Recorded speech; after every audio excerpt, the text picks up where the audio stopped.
You're very kind. Thank you very much for the gracious introduction and also for all of you being here today. It's a real pleasure to have an opportunity to speak with all of you today about a topic that I think is very important, and that is the role and value of government in American life. The question of the role of government, the size of government, and the cost of government is one that is now being hotly debated in the United States. In many ways, that debate is a partisan debate between Democrats and Republicans and even some libertarians and others of all different political backgrounds. But in other ways, that debate is one that is even more profound than just politics. And I think it's important against the backdrop of an unfolding presidential campaign in the United States to share a few thoughts about this important question of the value of government. And so today I would like to speak with you about four distinct topics that very much relate to that idea. The first is to share a few thoughts on contemporary American discourse on government, because I think we're seeing some really interesting things happening and frankly some concerning things happening in U.S. discourse about government. And I'd like to make a few observations about that. The second thing I'd like to speak about is the reality of the role of government in the lives of American citizens and in the life of our nation. Because I think that a lot of the rhetoric that we hear about government in the United States is rather disconnected from the reality of most Americans' experience with government in this country. Third, I'd like to talk a little bit about taxes. It makes little sense to talk about the role of government without talking about how we pay for government, and that is through taxes. And so I think to talk about the question of government, we have to bring in that financial side of the picture and make a few observations about that. Finally, I'll share a few concluding thoughts about the value of government and public service, and I think the need to change the way we in the United States talk about this topic. Before I get into my remarks in earnest, I'd like to just issue perhaps three disclaimers. Number one, the views that I'm expressing are my own and not anyone else's. They don't represent the views of the East-West Institute or any other entity or individual. They're my views informed by my experiences and informed by my values.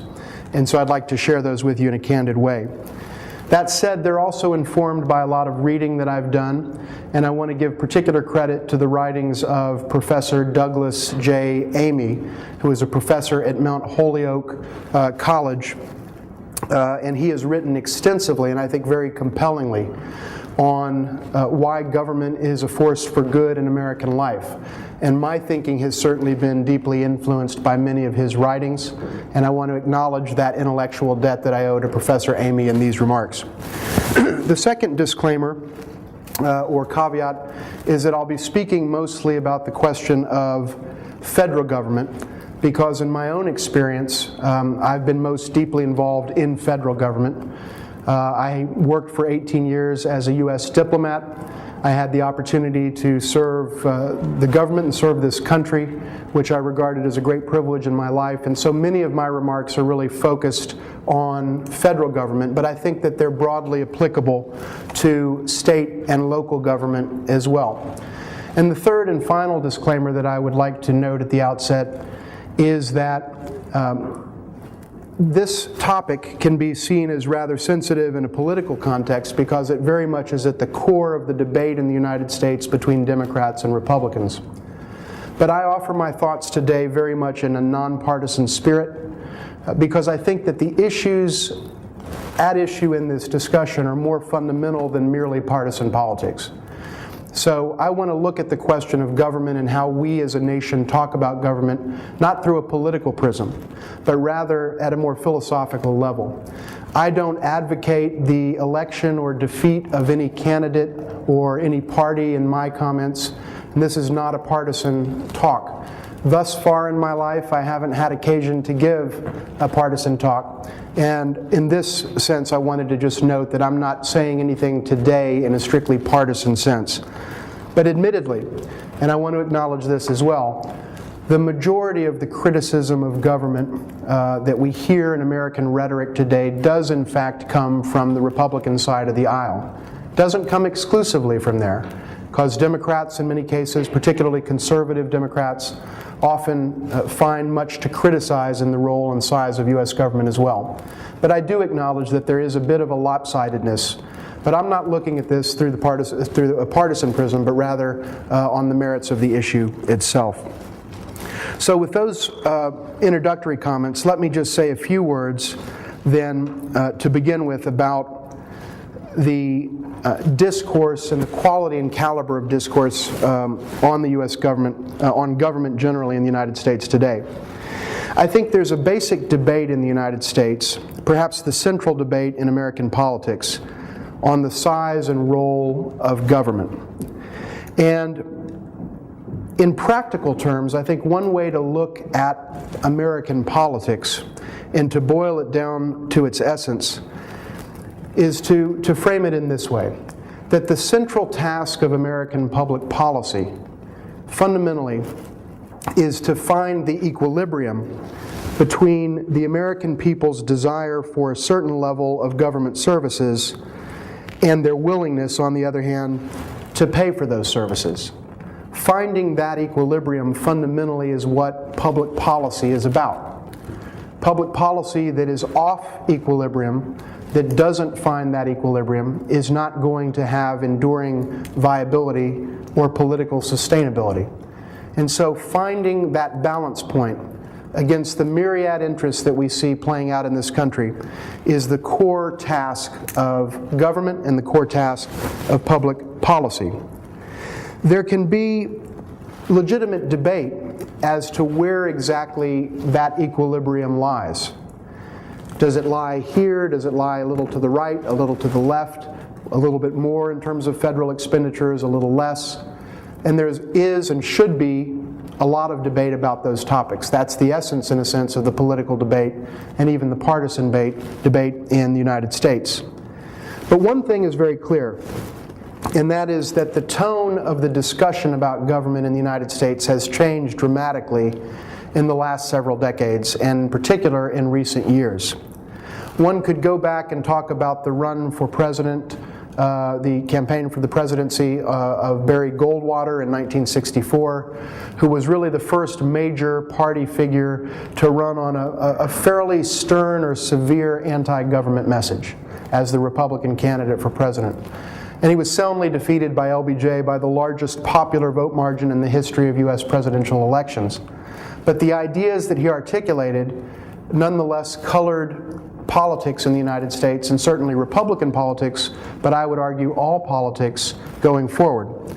And so in 1981, President Ronald Reagan stood on the steps of the Capitol and placed his hand on the Bible and delivered his inaugural address as a man who moments later would become President of the United States. And in his inaugural address, he said, "Government is not the solution to our problems, government is the problem." Now, since then, this notion of basically government is bad has really taken root in the American polity, and not just on the Republican side. It's an idea that has become very popular. It certainly is popular amongst Republicans, but you hear it from Democrats as well. And the narrative that government is bad has essentially taken hold in the American psyche, and rhetoric, in fact, has become quite a bit more extreme around this issue. Yes, it's mostly a GOP phenomenon, but not exclusively. And today, we see it manifested most obviously in the statements that are made by the current batch of aspirants to the presidency, those who are running for the Republican nomination. The theme is basically one that perhaps I could put generously as that government which governs least governs best. But it's often put somewhat more crassly and harshly than that on the campaign trail. In broad terms, I think the basic message that we hear about government across the landscape of American political discourse is essentially that we tax too much, that we regulate too much, and that basically the United States government tries to do too much. And in broad terms, that is the argument that is put forward. And those statements and those suppositions and assertions flesh out the idea that government is bad. Because after all, if it were a force for good, we wouldn't be complaining about it doing too much. Most call on this side of the argument for drastic cuts in government, but offer virtually no specifics as to what those cuts might look like. My fellow Texan, who I've had the privilege to meet on one occasion, Congressman Ron Paul, who is a candidate for president, who is a Republican, but also really very much a libertarian, has said that if he were elected president, in his first year he would cut $1 trillion out of the United States federal budget of about $4 trillion. Now, when pressed for details on that, he hasn't offered many specifics. And when you think about it, recognizing that Social Security, Medicare, Medicaid, and servicing the debt account for an enormous percentage in the great majority of federal spending, and add on to that defense spending, there's very little room to play with to get $1 trillion of cuts and to have a country that still looks something like the country that we know today, whether we like this or that particular program. To have a recognizable government and a recognizable America and $1 trillion of cuts in year one is a pretty tough thing to do. But the point that I would make here is it's an example of where the rhetoric has gone. And more generally, we see some rather surprising and I would argue somewhat incendiary language with respect to characterizing positions on the size of government and with respect to characterizing one's political opponents. And we do see it on both sides, as I often reiterate. But some of the words that we hear to describe, for example, President Obama and other political figures are terms like communist, socialist. In some cases, we've heard the term fascist.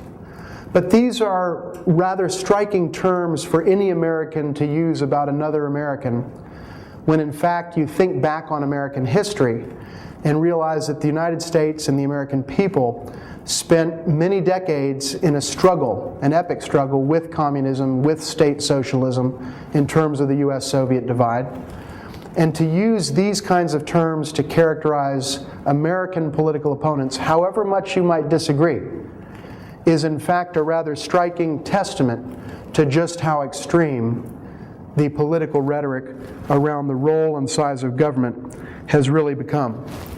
So what explains why rhetoric has gone so far in that direction? I think it's a number of different things.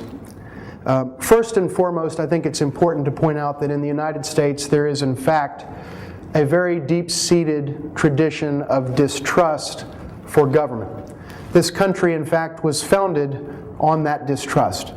The idea that those who came to the United States across the Atlantic Ocean were generally fleeing persecution and were generally trying to get to a place where the government didn't have the kind of invasive and intrusive role in their individual lives. And it was that mindset and it was that ethic that gave rise and gave expression to the United States of America. So the deep-seated distrust of government is one of the fundamental reasons that explain, one of the reasons that explain why rhetoric has gone that far. Another is that we're seeing today a great level of anxiety and also a great level, frankly, of anger on the part of many Americans across party lines in their economic circumstances and in the economic circumstances of our nation. There is a sense or a feeling of powerlessness that is very frustrating to many millions of our fellow citizens. And people are responding to that with a great level of anxiety, anger, frustration, and a sense that they want to do something about it. And this leads to another point. I think there is a sense, going back to that notion of powerless, that there are not a lot of things that Americans might feel they can do something about and fix and change in the immediate future. Most of us don't think we can go out on the streets or go anywhere and regulate the U.S. business cycle, or create more jobs tomorrow, or give myself a job if I'm unemployed. We don't feel that we can manipulate the levers of American economics and American society in such a way as to rectify the problems or the injustices that we might see. But there's one thing that we can do something about, and that is our government. We can go to the ballot booth, and we can cast a ballot for this candidate or for that candidate. And we can actually vote the bums out. And so we have a sense of being in power. We have a sense of an ability to have an impact on that particular slice of American life. We can't regulate the business cycle, we can't change the unemployment figures, but by golly, we can throw the rascals out of office. And so that sense of anxiety and that sense of anger coalesce around the one outlet that Americans feel they can do something about today, on Tuesday, on the day that we go to vote, whether it's for city council, state legislature, Congress, or the presidency. The simplicity of the argument that government is bad is another aspect of it that makes it compelling, or seemingly compelling, and attractive to many. All of us who have studied political science know that simpler arguments work better than more complex ones. If it can fit on a bumper sticker on the back of a car, it's got a better chance of being heard and understood than if it would take 210 bumper stickers to convey the message. And so simplicity is what drives a lot of political messaging. And the three-word idea that government is bad is about as simple as you can get. That government is the problem. That's a simple message. And so the simplicity of that message, and it's a message that resonates with perhaps that deep-seated distrust, perhaps a bias that's already there, that governments can't really operate effectively, or that our government specifically doesn't operate effectively or efficiently. It builds on itself and creates this notion that government is the problem and let's take government to task, and it gives rise to this heated rhetoric. In fact, what I would say is that what we're seeing in the United States today, more on one side than the other, but on both sides, is a kind of scapegoating of government that I believe is tearing away at the fabric of the American polity. Now, with that, let me say a few words about the role that government actually does play in our lives. Critics, as we've talked about, basically look at government and see virtually nothing of value in government for the American people, except perhaps the idea that the government in this country raises the greatest military that the world has ever known. But beyond that, there's a widespread sense of, I don't get the feeling government has done much for me lately. That's out there as a sentiment.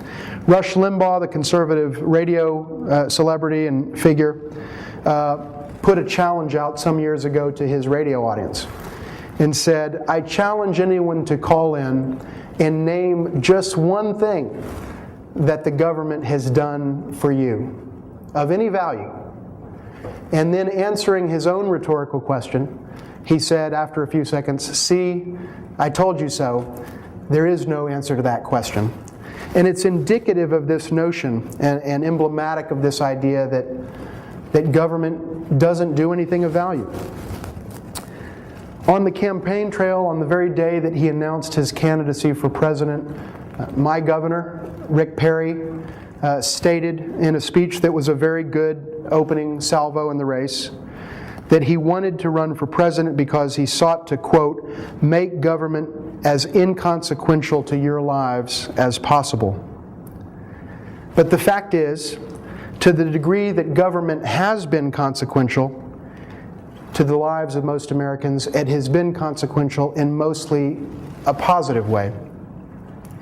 Abraham Lincoln said, the legitimate object of government is to do for the people what needs to be done, but which they cannot by individual effort do at all or do well for themselves.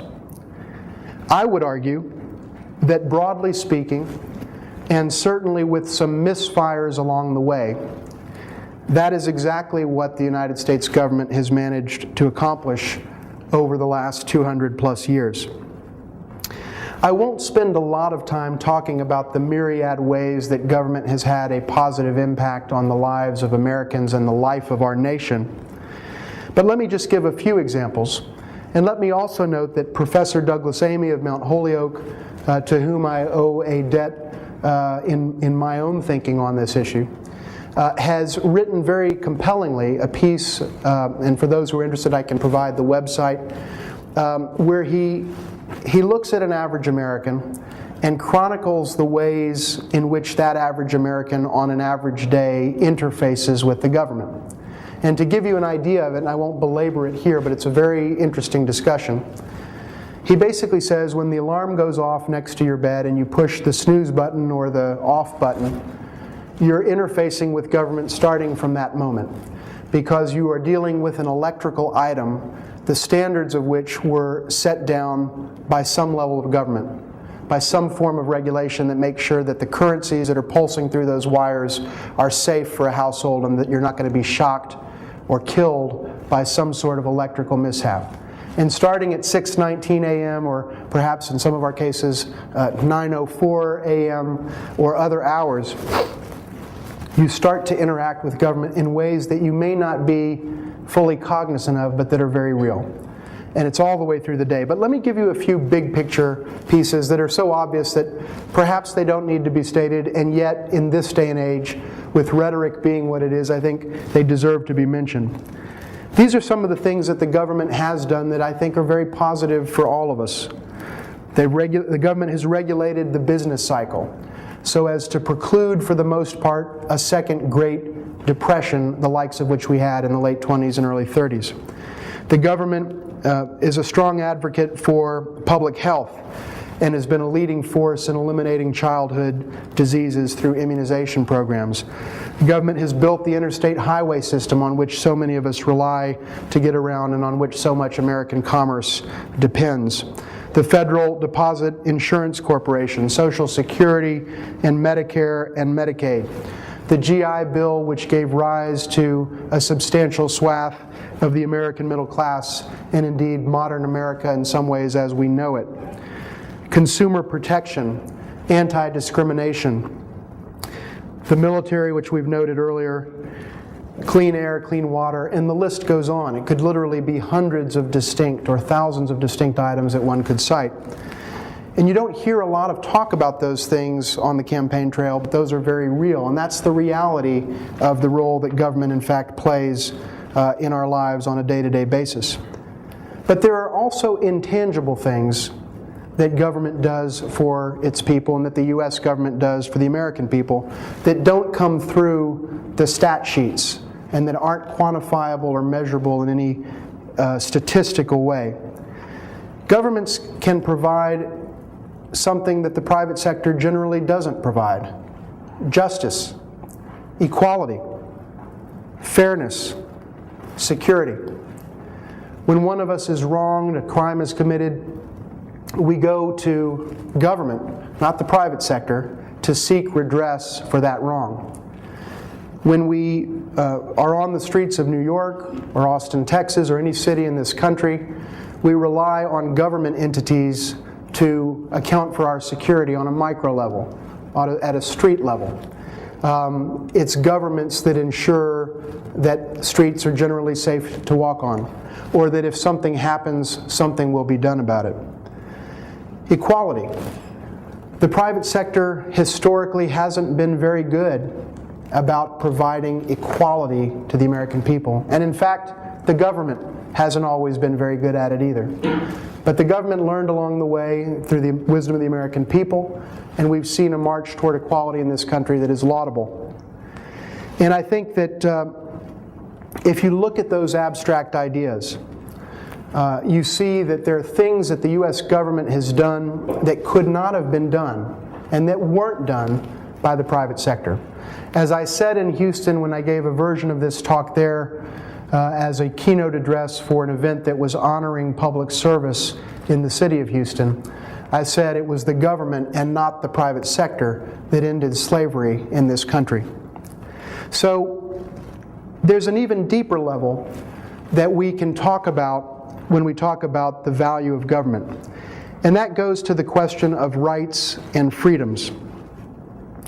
The general narrative that we hear in the United States is that there is an antithesis between the notion of government on the one hand and, quote, my rights on the other. And that is to say, the issue is framed generally as the more government is involved, the less room I have to exercise my rights as an American citizen. When you think about that, it's almost as if the notion of rights exists as an abstraction that doesn't require any action or any effort to enforce. Now, make no mistake, the government in this country didn't give us our rights.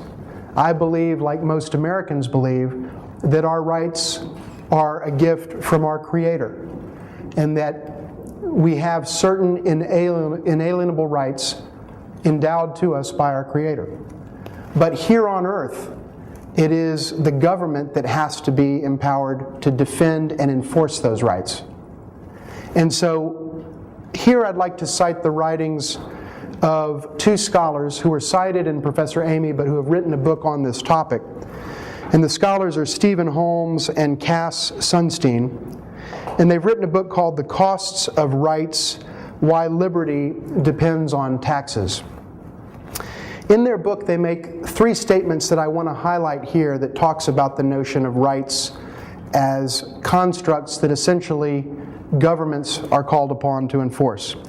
The first sentence, and I'm quoting directly here, all rights are claims to an affirmative government response. Everything we think of as a right is a claim on the government to do something. That's what a right is. A right is something that is due you, something to which you are entitled. We are endowed by our Creator with certain inalienable rights.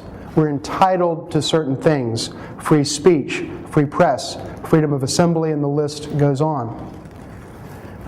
But to exercise those rights, we have to be able to call on the government to do something when someone infringes on those rights or threatens to infringe on those rights. So if someone punches me in the jaw on the street or denies me the opportunity to speak out freely, who do I go to deal with that? And the answer is the government. The second statement I would highlight is, as they state, it is implausible to be for rights and against government. It is implausible to be for rights and against government. And that's precisely because the notion of a right is not a mere abstraction. It requires someone doing something to make sure you've got it, to make sure that your God-given right is respected. And again, that is government. And thirdly, again quoting from Holmes and Sunstein, rights are imposed by the government and they are funded by the public. How many of us think of rights being funded? We at a think tank here often talk about, is our program funded or not? But how many of us think about, my right to free speech is funded in this amount by this entity? Well, guess what? It is funded. It's funded by you and by me. It's funded by the American people spending taxes to create the mechanisms in this country that make it possible for me to exercise that free right, and for you to exercise that free right as well. So, or that right freely. And so we have to think differently about what we mean by rights. But the notion that somehow there is an inherent antithesis between government on the one hand and my rights on the other is a fundamental misconstruction of the idea of what rights are. And I think when we realize that, we start to talk about and think about government differently. In fact, according to our Constitution, to protect and enforce our rights is the very reason that government was created in the first place. And that's something that those who talk about how bad government is, whatever party they're from, that is a point that they miss. Now, this may seem self-evident, but why do so many of us in America fail to see how positively consequential the government is in our lives, if all of these things that I've said and that other scholars have said and I've quoted are true? I think there are a couple of reasons for this. Number one, the nature of the benefits that all of us receive from government is such that they are generally, those benefits are intangible. They're not something that we necessarily see on a daily basis.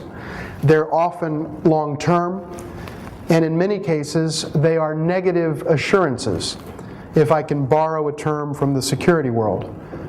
That is to say, in many cases, we're paying our government to make sure that things don't happen.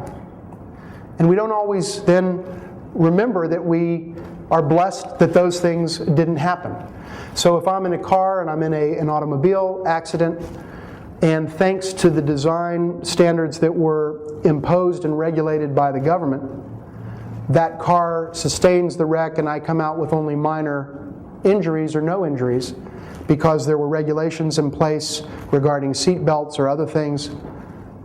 I have benefited by something not happening to me that might have happened or would have happened had the government not played that particular role. Same for a drug that I might take that is safer because the FDA put it through the ringer and made sure that it was safe to take.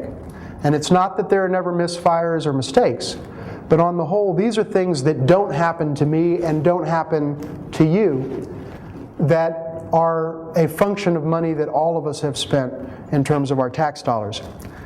So the intangibility, the fact that these are not things that we think about and see every day, is a reason that people often don't realize the role that government plays in our lives.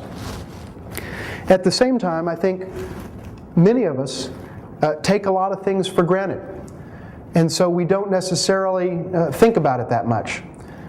Some things that we get from our government in this country are so deeply ingrained in our psyche, in our sense of what we are entitled to, in the fabric of our national life, that we don't even think about them anymore. Social Security, Medicare, and Medicaid would be three enormous programs that I would put in that category. There isn't a real debate in America as to whether there ought to be Social Security. No one really debates that within the mainstream of either party. There are talks about, do we need to cut benefits? What do we need to do to make Social Security solvent? Is there a role for the private sector and individual investing? But everyone says, hey, Social Security is there. It's been there for many decades. But we often forget about it because it's been there, we think that it's going to be there, and we view it as an entitlement.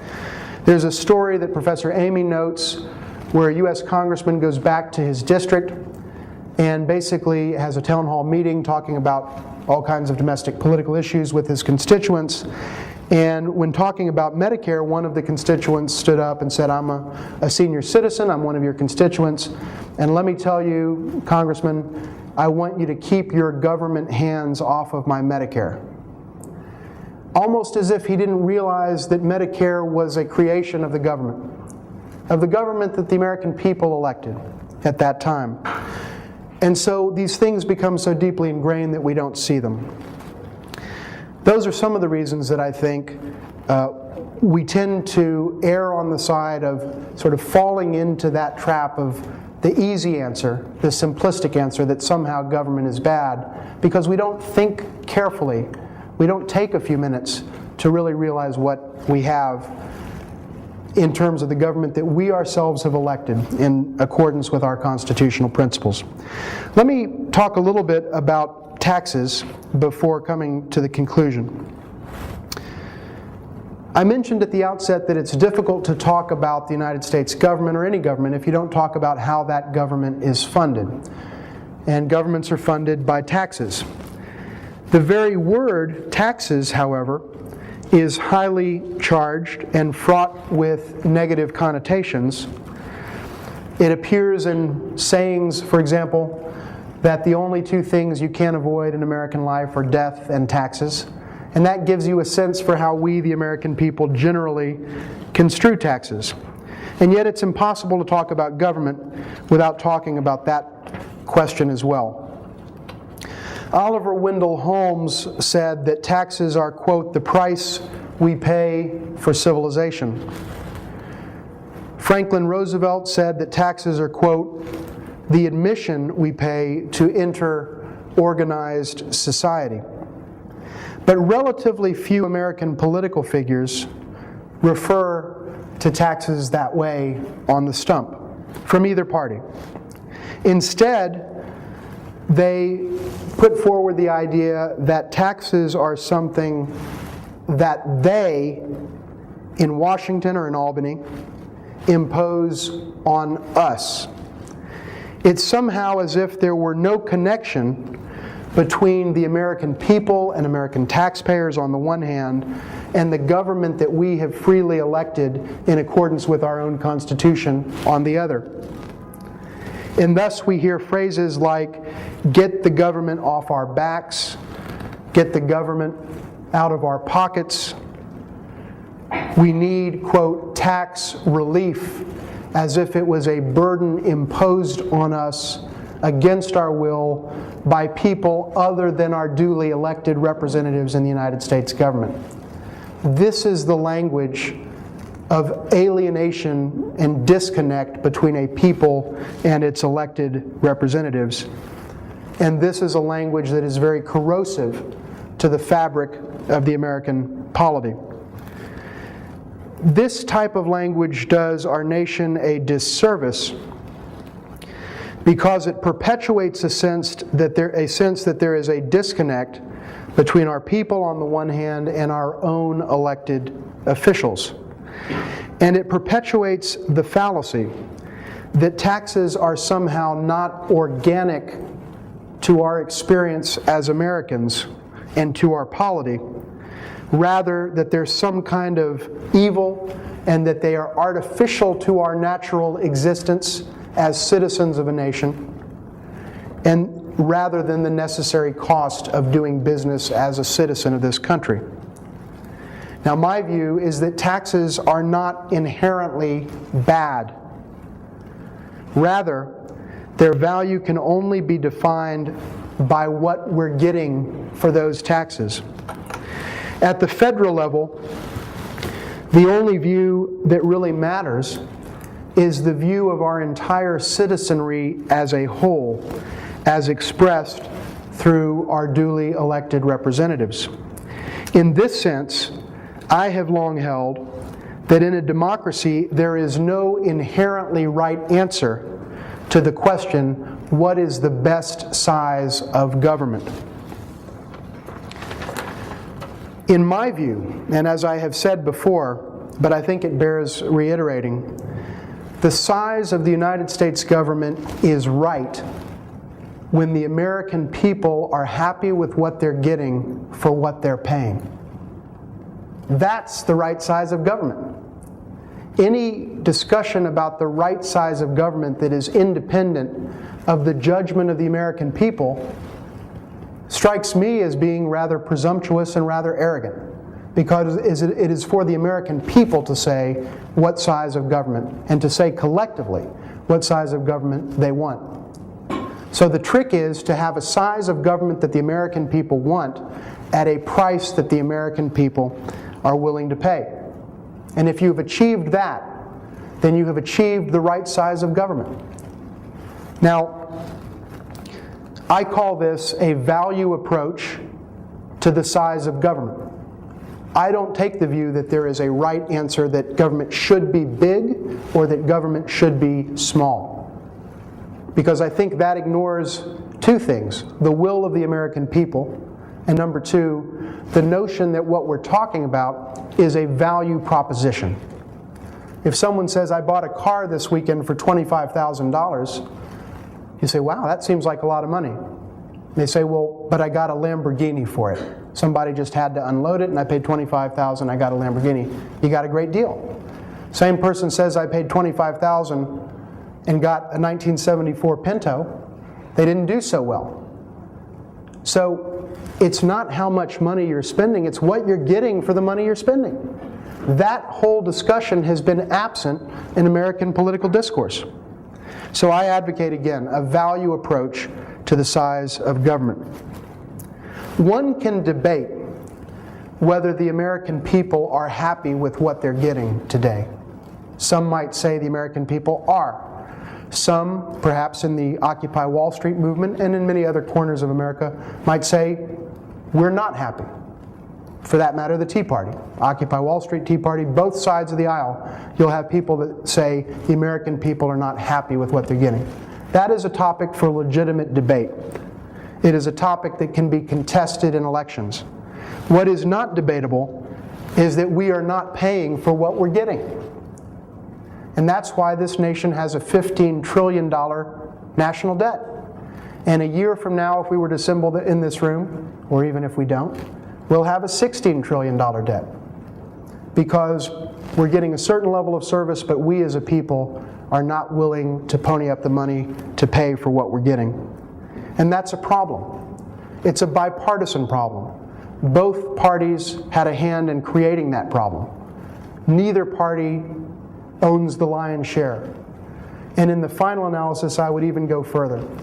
In the final analysis, I think it's the American people who ultimately have failed in this regard. We have not been willing to pay for what we expect from our government. And our representatives haven't, I think, been very effective in leading in this regard as well. Now, one could make many points about this particular line of argument, but the point that I'd like to make here is until we change how we think and talk about taxes, we are unlikely to get to a sustainable equilibrium. The equilibrium that I talked about at the outset, which is fulfilling the American people's desire for a certain size of government at a price that the American people are willing to pay. The central tenet, the central task of U.S. public policy is that. And we won't get there if we keep demonizing the idea that taxes are some sort of evil imposed by them on us. Let me conclude with a couple of thoughts about what we can and perhaps should do to change the tone of our discussions in this country and the tone of our discourse on government. There is a rhetorical war on government in the United States today. It comes from both sides of the aisle. I talked earlier about this notion that government is bad. But these are not just words. These words actually have an impact on the tone and the substance of U.S. public policy and the quality of our national life. This rhetoric, this rhetorical war on government, this scapegoating of government, contributes to a self-perpetuating negative cycle that makes it more and more difficult for us to achieve that objective of public policy, which is finding the equilibrium.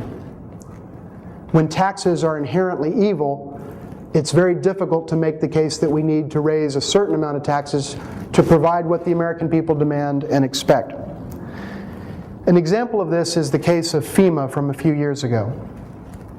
Over the years, FEMA had come under attack as being not a particularly efficient or effective U.S. government agency, the Federal Emergency Management Agency. And its budget was cut, it was shrunk, it became less capable of doing the kind of things that it was called upon to do. And then Katrina hit New Orleans and the Gulf Coast, and we had the worst hurricane event in modern American history. FEMA didn't do a particularly good job, both Democrats and Republicans would acknowledge, in responding to that catastrophic event. There were a number of reasons for that, but some scholars have looked at this and noted one of the reasons was it had been underfunded and starved of the resources that it might have then used in these circumstances had it been given those resources to do a better job of responding to Hurricane Katrina. As a result, however, of its poor performance, people said, see, the government botched the response to the most significant hurricane that we've had in this country. And as a result, we need to scrap FEMA because just as we were saying and postulating all along, it couldn't do the job. And then that creates additional pressures for cuts, which creates lower levels of performance, which create additional pressures, and the cycle perpetuates. That's a good example, one of a number that could be cited that go to the question of this self-perpetuating negative cycle that we get into when the rhetoric becomes as heated as it has. How do we change that? Not easily, but here are a couple of ideas that I would throw out to think about. First of all, I think that all of us as citizens have an obligation to, or in any case, it's certainly in our interests, to start speaking about government differently in our own conversations. And to recognize that when you use loaded terminology about government, you start to create the mindset in this country, or at least you contribute to and are complicit in creating the mindset in this country that leads to the kind of negative cycles that we've talked about. So I think using a different language, talking about and elevating the idea of government as our government and public service as service to our country are very important ideas. I think we also have to challenge and correct inaccuracies that we encounter as we're dealing with people. I gave a talk on foreign policy not long ago on U.S.-China relations, and someone in the audience stood up and said, "David, I have a question. How do you explain why the United States would give many hundreds of billions of dollars to China in aid, in development assistance?"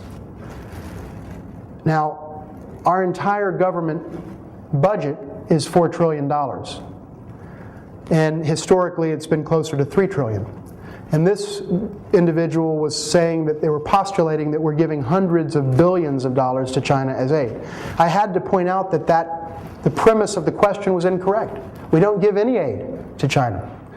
We work with China on a lot of issues, but for any number of reasons we don't give aid, not least because ideologically the Chinese won't and can't accept it, and for other reasons as well. But the premise of the question was inaccurate, and we all have an obligation as professionals in the world of foreign affairs and as American citizens and people who care about the future of this country to correct those kinds of erroneous premises so that we can get the discussion back on the merits of the actual case.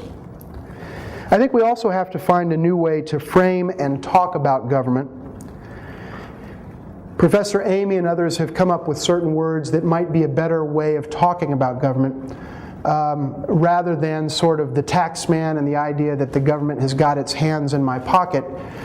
Maybe it's better to talk about government as watchdog, government as defender of those in our country who are in greatest need of being defended, government as protector, government as consensus builder, government as administrator of programs that are popular with the American people. But in any case, we've got to find a vocabulary that better captures the reality of what government does for our people. Because by changing the language, we can start to change the mindset. One further point before I come to my concluding comments, and that is, I've thought that it might be valuable to have some kind of what I would term a truth in labeling campaign in this country. And that is to say, when we go to the store and buy some food, we see how many calories and how much trans fat, sugar, and so on. One of the problems, as we noted earlier, that we have in this country in terms of understanding the role that government plays in our lives is that we don't see it. So what if you went and were buying a Mazda Miata or a car at the dealer, and it had a sticker that said, if you earned this much last year, 42 of your tax dollars went to making sure that this car will not explode if it's hit a certain way. Let's just say that that's the figure. And the consumer might say, you know what, I paid $4,000 or $27,000 or $100,000 or whatever number of dollars in taxes last year. And I'm glad that $42 of that went to making sure this car is safe for me and for my children. That was a good investment.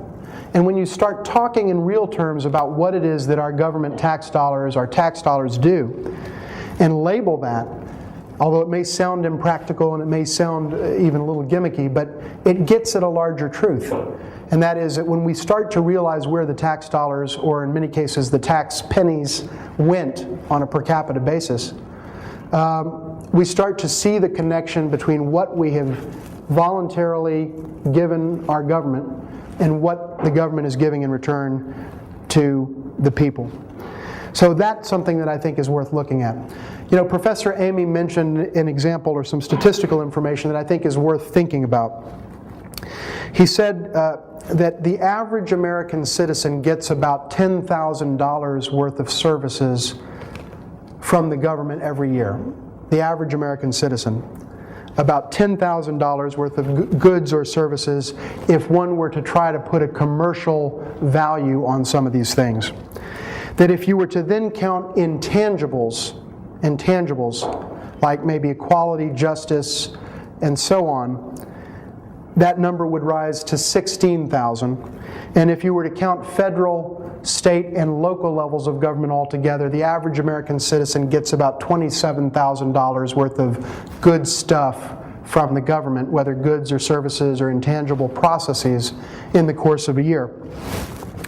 To put that in perspective, since I'm a big proponent of the idea of value, meaning you've got to compare one figure to what you're getting, well, and also you've got to compare these figures to sort of what the American people are paying in taxes. The overwhelming majority of the American people don't pay $27,000 a year in taxes. Quite a few do pay a lot more than that.